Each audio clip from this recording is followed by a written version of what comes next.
thought that I was going to be doing this small essay collection about these shootings that were off of the path. You know, people weren't talking about them anymore.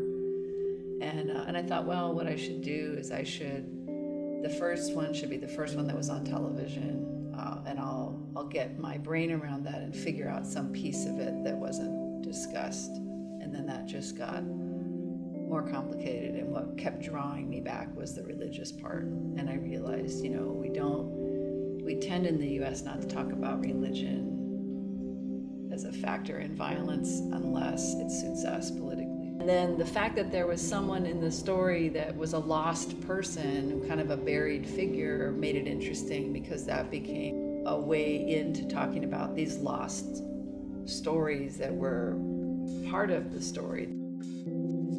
It was really fortunate that you sent me the excerpt from the book, because it connected with my experience of Catholicism, and it triggered in me memories of what I went through growing up in the Catholic Church, and also connected to my experience working in special collections at UC Riverside and seeing their printed matter, like Gutenberg Bible pages. Oh yeah, right, sure. And illuminated manuscripts. Yeah. And what illustration was at that time for this kind of subject matter.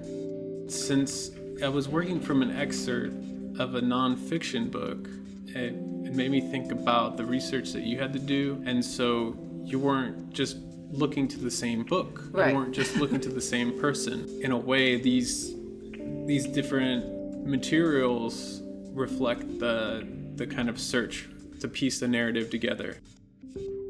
When the shooting happened, that same week we had bombed the DMZ in Vietnam, and that was a tiny story compared to this story.